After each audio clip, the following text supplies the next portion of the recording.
नमस्ते दोस्तों।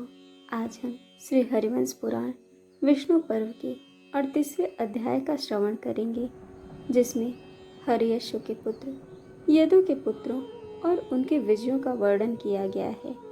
आइए सुनते हैं कथा विस्तार से।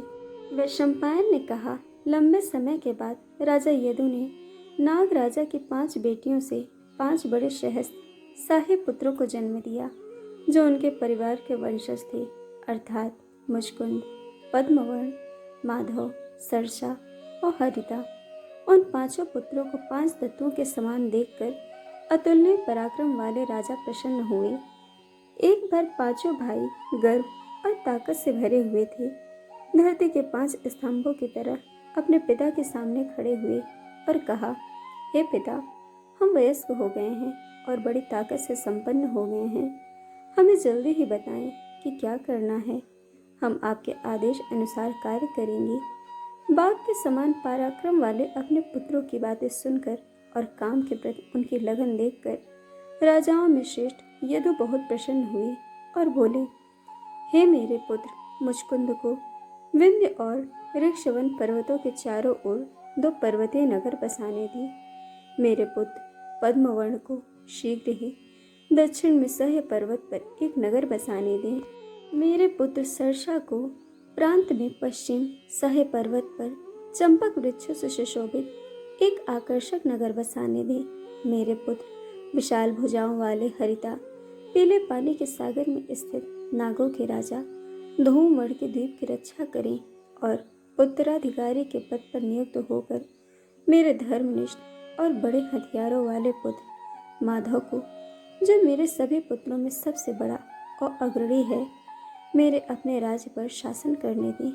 उसके बाद अपने आदेश के अनुसार राजा सबसे अग्रणी चौरी और अन्य लोगों के साथ विद्युत स्थापित और शाही समृद्धि प्राप्त करने के बाद उनके तलाश में अपने संभावित प्रांतों की ओर निकल पड़े, जहां वे अपने नगरों को बसाएंगे। अपने नगर को बसाने के लिए नेरमुडा के तट पर स्थित विंध्य के अगम्य पहाड़ों वाले आंतरिक भाग को चुनने के बाद शाही मुचकुंद ने उस स्थान को साफ किया। नेरमुडा के समतल स्थल पर एक पुल का निर्माण किया और चारों ओर अथाह पानी से भरी खाइयां बनाई। नगर के विभिन्न क्षेत्रों में मंदिर, सड़कें, दुकानें, उच्च पथ और उद्यान बनाए गए। थोड़े ही समय में श्रेष्ठ राजा मुचकुंद ने अपने नगर को ध्वज दंडों और पताकाओं से सुसज्जित कर लिया और उसे धन धान्य और गाय से भर दिया। यह इंद्र की राजधानी अमरावती की तरह समृद्ध हो गया। राजाओं में श्रेष्ठ देवताओं के राजा के समान शक्तिशाली उसने अपनी शक्ति से निर्मित अपने नगर का नाम इस प्रकार रखा, क्योंकि यह नगर ऋक्षवन पर्वत के संरक्षण में बना है और चट्टानों से भरपूर है, इसलिए इसे महिष्मती नाम से जाना जाएगा। तत्पश्चात विंध्य और ऋक्षवन पर्वतों के बीच उसने देवताओं की नगरी के समान सुंदरपुरिका नामक एक अत्यंत मनमोहक नगर बसाया, जिसमें सैकड़ों उद्यान, समृद्ध दुकानें और प्रांगण थे। क्योंकि उस नगर को धर्मात्मा राजा मुचकुंद ने ऋक्षवन पर्वत के चारों ओर बसाया था, इसीलिए उसका नाम पुरिका रखा गया। इस प्रकार धर्मात्माओं में श्रेष्ठ शक्तिशाली राजा मुचकुंद ने देवताओं के उपयोग के योग्य 2 विशाल नगर बनवाए और उन पर शासन करने लगे। राजकुमार पद्मवर्ण ने वेना नदी के तट पर सह पर्वत पर वृक्षों और लताओं से भरपूर पद्मावत प्रांत को निर्माण उसके कौशल से किया, जैसा कि दिव्य वास्तुकार विश्वकर्मा ने प्रदर्शित किया था, और उसका नगर करावीरा के नाम से जाना जाता था।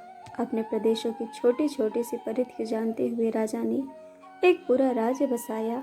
सभी मौसमों के पेड़ों से भरपूर वनवासी के प्रसिद्ध समृद्ध प्रांत में सरसा ने अपने बेहद आकर्षण शहर क्रौंचा का निर्माण किया, जिसमें कई चंपोका और अशोक के पेड़ और तांबे के रंग की धरती शामिल थी। हरिता अनेक रत्नों और सुंदर स्त्रियों से परिपूर्ण समुद्र के द्वीप पर शासन करने लगा। उसने राज्य में मछुआरों, जिसे मुद्ररस कहा जाता था, समुद्र की तलहटी में घूमते थे और सीपियाँ इकट्ठा करते थे। दूसरे प्रांत के लोग पानी में उसे मूंगों और चमकीली मोतियों का ढेर इकट्ठा करते थे।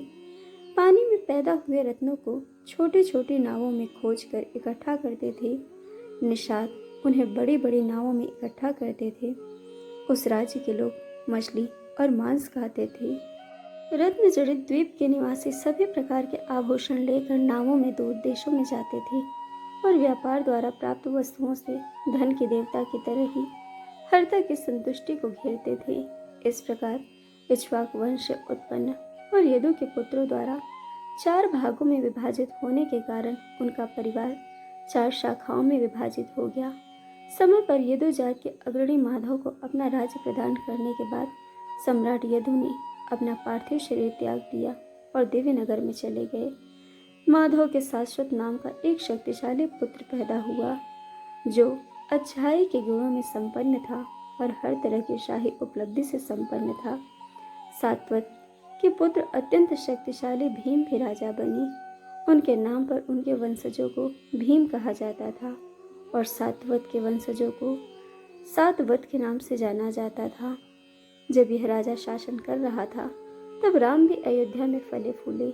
लवर शत्रुघ्न को मारकर मधुवन को उजाड़ दिया। सुमित्रा के हर्ष को बढ़ाने वाले भगवान ने उस वन में मथुरा नगर बसाया।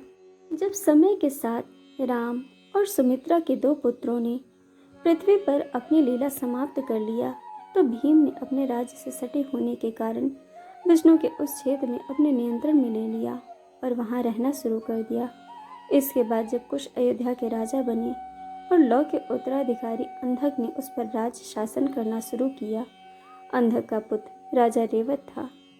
उनसे समुद्र के तट पर स्थित मनोहर पर्वत पर राजा रीक्ष का जन्म हुआ। उन्हीं के नाम पर वह पर्वत संसार में रैवतक के नाम से विख्यात है। रैवत का पुत्र अत्यंत प्रतापी राजा विश्वगर्भ था। वह बहुत शक्तिशाली था और दुनिया में एक प्रसिद्ध राजा था। हे केशव, उन्होंने अपनी 3 देवी सदृश पत्नियों से वसु, वभ्रु, सुषेण और सभाक्ष नाम के कुलपतियों जैसे 4 शुभ पुत्रों को जन्म दिया। यदु के उन प्रमुख वंशजों में से प्रत्येक के कुल पिता के रूप में प्रसिद्धि प्राप्त की। हे कृष्ण, यदुओं का यह कुल पृथ्वी पर उन राजाओं द्वारा फैलाया गया जिनके वंश में इस वंश का जन्म हुआ था। वसु के वसुदेव नाम का एक शक्तिशाली पुत्र और कुंती और श्रुतसवा नाम की 2 सुंदर बेटियां हुईं। पृथ्वी पर देवी के समान विद्यमान कुंती राजा पांडु की रानी थी और श्रुतसवा चेद के राजा दमघोष की पत्नी थी। हे कृष्ण, इस प्रकार मैंने आपके परिवार की उत्पत्ति के बारे में बताया जैसा कि मैंने पहले कृष्ण द्वैपायन में सुना था। वर्तमान में हमारा परिवार विलुप्त होने के कगार पर है और इसीलिए हमारी भलाई और जीत को शामिल करने के लिए आप स्वयं उत्पन्न देवता के रूप में हमारे परिवार में हमारे पथ प्रदर्शक के रूप में पैदा हुए हैं। आप सर्वज्ञ और सबके पालन करता है और आप देवताओं के समझ से परे हैं। हम आपको नागरिकों में से एक के रूप में पहचान कर आपको छिपा सकते हैं। हे प्रभु, आप राजा जरासंध से युद्ध करने में सक्षम हैं और हम भी युद्ध में उतरने का निश्चय करके आपके मार्गदर्शन का पालन करने के लिए तैयार हैं। दूसरी ओर जरासंध अतुलनीय पराक्रमी है, राजाओं के पूरे समूह का नेता है और उसके पास असंख्य सैनिक हैं, लेकिन हमारे संसाधन सीमित हैं। इस नगर में भोजन और ईंधन की सीमित आपूर्ति है। यह किसी किले द्वारा संरक्षित नहीं है। पानी की खाइयों को अच्छी तरह से नहीं रखा जाता है और प्रवेश द्वार हथियारों से सुसज्जित नहीं है। इसीलिए यह एक दिन भी हमला झेलने में सक्षम नहीं होगा। आपके चारों ओर लंबी दूरी तक फैले परकोटे और दीवारों का निर्माण कराया जाना चाहिए और शस्त्रागार की मरम्मत ईंटों से की जाए। कंस अपने नगर की रक्षा अपने बल से करता है, अतः उसकी रक्षा बहुत से लोग नहीं कर पाते थे। अब जब कंस मर गया है और हमारा राज्य नया प्राप्त हुआ है तो यह नगर नए आक्रमण को सहन नहीं कर सकेगा। घेर लिए जाने पर इस नगर पर शत्रुओं का आक्रमण हो जाएगा और मनुष्य समेत राज्य भी सर्वथा नष्ट हो जाएगा। जिन यादवों ने हमारे आंतरिक मतभेद का लाभ उठाकर हमारे द्वारा जीते गए राज्य की इच्छा की है, वे शत्रुता के लक्षण दिखा रहे हैं। वही करें जो हमारी भलाई के लिए अनुकूल हो। इस समय हमारा राज्य खतरे में है, तो हम अपने राजा के कारण उन राजाओं के लिए भी उपहास का पात्र बनेंगे जिन्होंने जरासंध के डर से एड़ी चोटी का जोड़ लगा लिया है। हे केशव, जो लोग नगर में विघ्न डालेंगे वे व्यथित होकर कहेंगे, हम यादवों के आंतरिक कलह के कारण नष्ट हो गए हैं।